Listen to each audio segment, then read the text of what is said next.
मतलब टीटी ने बीच में से आकर हमें पकड़ लिया था। हुआ ऐसा था कि हमने पर यहाँ पर एक हेक ये है कि तो फाइनली देशनोक पहुँच चुके हैं। बस अभी हो रही है आरती और हाँ जी वेलकम हो गया आपका फिर से। पिछले वाले व्लॉग में आपने देखा होगा कि हमने बीकानेर पूरा विजिट कर लिया था और अब हम जा रहे हैं बीकानेर से देशनोक करणी माता के मंदिर। हम ट्रेन पर मतलब स्टेशन पर गए थे तो वहाँ पर 11 बजे की ट्रेन बताई थी तो वो काफ़ी लेट हो जाएगी और अभी बस का टाइम बताया कि 7:30 बजे लगभग वो चली जाएगी और अभी 7:20 है तो हम सीधा पहुँचते हैं बस स्टैंड पर और फिर सीधा वहाँ से चलते हैं। फाइनली बस स्टैंड पहुँच रही हमें बस भी मिल गई। तो भाई फाइनली सीट मिल चुकी है अपनी को। तो फाइनली देशनोक पहुँच चुकी है। बस इतनी स्पीड में है कि 30 मिनट के अंदर पहुँचा दिया। तो दोस्तों देशनोक तो हम पहुंच गए और पीछे जो मंदिर दिख रहा है यही है करणी माता का मंदिर और दर्शन तो अभी भी हम कर सकते हैं क्योंकि 10 बजे तक ये मंदिर ओपन रहता है, 10 बजे बाद क्लोज हो जाता है और अभी बज रहे हैं 8:40। मतलब अभी दर्शन कर सकते हैं लेकिन हम करेंगे सुबह दर्शन, इसलिए पहले हम रूम देखेंगे और फिर सुबह नहा धो के और फिर आराम से दर्शन करेंगे। तो सबसे पहले हम रूम देखेंगे। अभी रूम तो मिल गए लेकिन वो मांग रहे हैं आधार कार्ड की फ़ोटोकॉपी। फ़ोटोकॉपी तो मांग रहे हैं लेकिन हमारे पास आधार कार्ड है नहीं, तो हमारे पास आधार कार्ड है मोबाइल में और उसकी फ़ोटोकॉपी लेने के लिए हम ढूंढ रहे हैं ई मित्र की दुकान और बाज़ार में दौड़ लगा रहे हैं आपस में, कहीं ना कहीं मिलेगी। तो भाई 700 मीटर चलने के बाद मिली ई मित्र की दुकान और करवा ली फ़ोटोकॉपी। अब वहाँ जमा करवाते हैं और अपना रूम लेते हैं और फिर देखते हैं रूम कैसा है और फिर सीधा मिलते हैं आपको रूम पर। तो फाइनली गाइस हमने सारे डॉक्यूमेंट जमा करवा दिए हैं और रूम भी हमें मिल चुका है, लेकिन आज रूम पर हम नीचे सोने वाले हैं क्योंकि जो अपना कल वाला रूम था वो था होटल का, तो उसमें 500 रुपये चार्ज था और जो आज वाला रूम है इसके है 300 रुपये चार्ज। इसमें बेनिफिट ये है कि मंदिर के पास में ही, ज़्यादा दूरी पर भी नहीं है और जो हमने एक रूम और देखा था यहीं उतरने के बाद लेकिन वो काफ़ी दूर था और टैक्सी लेकर फिर मंदिर में आना पड़ता था और इसमें कोई चार्ज नहीं है, मतलब पास ही है। ना ही हमें यहाँ से नहा लेंगे और सामने दर्शन कर लेंगे। हाँ जी गुड मॉर्निंग आप सभी का वापस से नहा धो के एकदम रेडी हो गए, रूम को खाली कर दिया और सामने ही मंदिर है, आपको मैं दिखा देता हूँ। ये तो जो रात को हम रुके थे वो वाली जगह है और पीछे हमारे मंदिर है। दोस्त भी अभी नहा धो के रेडी है, मैं भी रेडी हूँ। बस अभी जस्ट बाहर निकल गए और अभी दर्शन करेंगे, प्रसाद वगैरह लेंगे और सीधा चलेंगे फिर मंदिर में। सीधा मिलते हैं आपको मंदिर में। हाँ जी मंदिर पहुँच चुके हैं, प्रसाद वगैरह ले लिया है। आपको एक बार इसका गेट दिखा देता हूँ मंदिर का। ये रहा मंदिर का गेट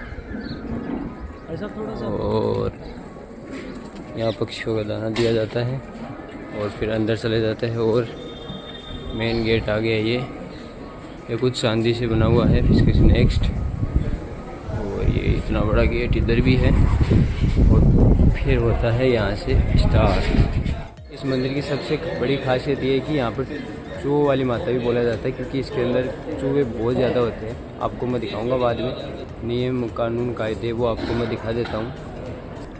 देख लो बाहर गेट के ऊपर लिखा हुआ है कि कृपया बेल्ट ना खोले, उसे ढीला कर ले। इसके बाद कैमरा यूज का अलग से फीस चार्ज होता है और कोई यूट्यूबर ब्लॉगिंग मेरी तरह करना चाहता है उसका अलग से प्राइजेज होता है। और यहाँ पर कुछ विशेष ध्यान रखा गया है। ये मंदिर का प्रवेश द्वार हो गया और यही बातें वहाँ अंग्रेजी में लिखी गई है। अगर कोई अंग्रेजी में ज़्यादा कोई समझने वाला हो उसके लिए ये सब नियम है। और यहाँ पर चूहे हर जगह रहते हैं जैसे कि आपको दिख रहे होंगे। इतने नहीं इससे ज़्यादा भी है यहाँ पर, आपको और दिखाऊंगा मैं। अभी हो रही है आरती और माँ को प्रसाद लगेगा। अभी वो प्रसाद की थाल दे रही है अंदर।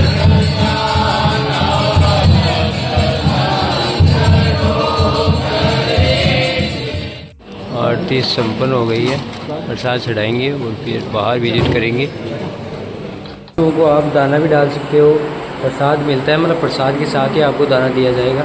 और जो है आपको हर जगह मिलेगी। देखो एक एक जगह दूध पीते खाते पीते आपको मिल ही जाएंगे, लेकिन पैरों को आप ऐसे ही चला सकते हो ताकि इनको चोट ना लगे। इसका पूरा विशेष तरीके से ध्यान रखना चाहिए। है माता आवड़ का मंदिर। मंदिर से आप जैसे बाहर निकलोगे तो यहाँ पर चूहे के लिए दूध का प्रबंध व्यवस्था की गई है ताकि यहाँ पर चूहे दूध पी ले। आपको मैं और तरीके से दिखाता हूँ। तो प्रसाद चढ़ा सकते हो, दूध भी चढ़ा सकते हो। और ये जो नीचे दिख रहा है रूम सा, इसके अंदर और भी चूहे हैं।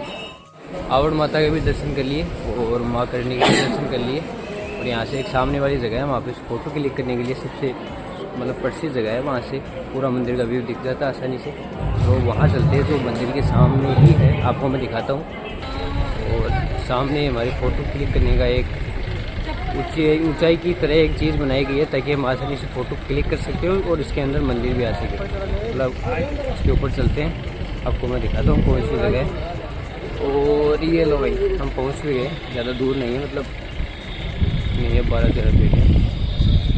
इसके ऊपर आने के बाद मंदिर का व्यू कुछ इस प्रकार का रहता है, आसानी से फ़ोटो क्लिक कर सकते हो, इस प्रकार का व्यू रहता है। मंदिर परिसर से बाहर आ चुके हैं, दर्शन वगैरह कर लिया, एकदम मस्त हो गए। अंदर से भी करने दिए, बाहर से भी करने दिए। अभी शूज वगैरह पहनेंगे, बैग पैक करेंगे, खाना शायद यहाँ खा लेंगे, नहीं बीकानेर जाके खा लेंगे और फिर निकलेंगे घर के लिए। आज ही बस स्टैंड पर आ गए और बस मिल गई, सीधा बैठते सीट पर और सीट बस में मिल चुकी है। अब सीधा चलते बीकानेर। फाइनली पहुँच चुके हैं बीकानेर और अभी तक ये बहुत जोर की भूख दोनों भाइयों को। तो पहले खाना लाते हैं पर पेट के और फिर चलते हैं स्टेशन पर।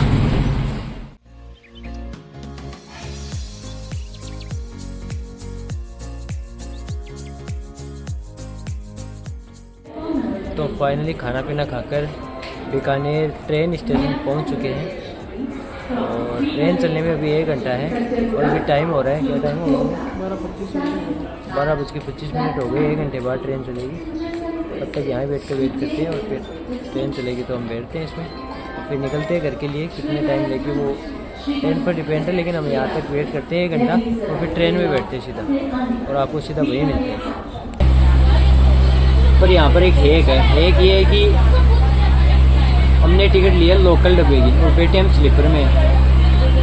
वेट इस चीज़ का है कि हमें टीटी आए और पकड़े। मेरे हिसाब से ऐसा होगा नहीं, क्योंकि हम दोनों भाई आ लिए ऊपर और दोनों कर रहे हैं ऊपर रेस्ट। ऊपर भाई कर रहा है, ऊपर उधर भाई सो रहा है और उधर मैं सो रहा हूँ। नीचे सीट खाली है एकदम, आपको दिखा देता हूँ एकदम। और टीटी आएगा तो जब अगर टीटी में हमारे पास आ जाता है तो हम सीधा उनको सोते हुए पाएंगे। अगर आ भी गया तो हम रिजर्वेशन करवा लेंगे, लेकिन मेरे हिसाब से तो ऐसा कुछ होगा नहीं। चलो जो भी होगा, लेकिन मज़ा खूब आने वाला है। जो भी मज़ा आएगा मैं आपको बताता हूँ और अगले स्टेशन पर आपको पूरी गाइड देता हूँ। तब तक हम करते हैं रेस्ट। अभी यहाँ पर बैठे थे और टीटी आके 280 रुपये का फ़ाइन लेके गया, तो उसे तो जुर्माना चुकाना पड़ेगी और साथ में लोकल डब्बे में वापस जाना पड़ेगा। तो वापस चलते हैं फिर। फाइनली लोकल डब्बे में आ चुके हैं। मतलब सीट तो एक भी परसेंट नहीं मिली, यहीं बैठे और मस्त नज़ारे के मज़े ले रहे हैं। अभी कितने बज गए भाई? अभी बज रहे 5 बज गए। 6:30 बजे हमें अपने शहर उतारेगी, तब तक यहीं बैठे रहेंगे। और अंदर सीट तो है नहीं, क्योंकि लोकल डब्बे में वैसे भी सीट तो होती नहीं है, पूरी भरी हुई है। पहले अगले वाले डब्बे में बैठे थे, वहाँ पर खूब सारी भीड़ थी, पीछे आना पड़ा। तो यही बैठते और फिर वेट करते हैं अपने शहर का, कितना टाइम लगता है। मिलते हैं आपको फिर शहर में। ला भाई 6 बजे उतार दिया है अपने शहर। अब चलते हैं रूम पर।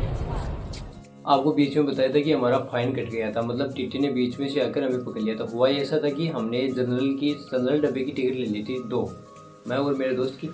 फिर हम निकल गए जनरल डब्बे में। अंदर जाते देखिए तो बहुत ज़्यादा भीड़ थी, उसमें जगह ही नहीं थी बिल्कुल। हाँ मतलब बैठने की जगह ही नहीं थी, खड़े करना पड़ता है। इतनी दूर 6 घंटे का सफर भाई होता है, 6-7 घंटे का सफर था। तो हमने सोचा क्यों ना स्लीपर में चला जाए, अपनी मतलब रिस्क वाला थोड़ा काम ले लिया और हम चले गए स्लीपर डब्बे में। स्लीपर डब्बे में जाते बाद कुछ समय बाद ही टीटी आ गया और फाइन फाड़ दिया 800 लगभग, हाँ 280 रुपये का फाइन फाड़ा शायद मेरे हिसाब से। भाई उसने 800 रुपये के लिए बोला था पहले, तो 840 रुपये के लिए 840 रुपये बोले कि भाई 840 रुपये देने ही होंगे।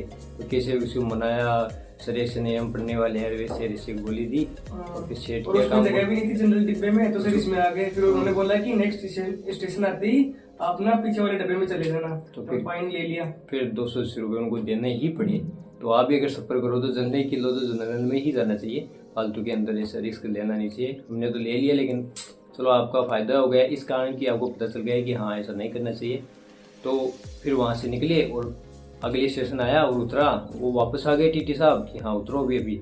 और पिछले वाले डब्बे में चले जाओ, वहाँ जाके देखो तो वो भीड़ थी एकदम फुल वाली, और पीछे आकर फिर नीचे बैठ कर पूरे 7 घंटे का सफ़र तय किया। चलो अभी हम भी थोड़ा मुँह हाथ धोते हैं और फिर कपड़े चेंज करते हैं और फिर थोड़ा रेस्ट करते हैं, क्योंकि बहुत ज़्यादा थक गए। 7-8 घंटे का सफ़र तय किया है। मतलब व्लॉग ख़त्म है यहाँ पर, और अभी रूम पर पहुँच सके। अगर आपको व्लॉग अच्छा लगा हो तो व्लॉग को लाइक कर देना, और चैनल पर न्यू हो तो चैनल को सब्सक्राइब कर देना। और भाई कहेंगे, कहना चाहोगे कुछ? और आप बता दो भाई नेक्स्ट लोकेशन कौन सी ले, फिर उसके हिसाब से अपन और लोग शूट करेंगे, ठीक है? हाँ, आप बता सकते हो कि अगली ट्रिप कौन सी करें, वो भी आप कमेंट में बता देना। बाय।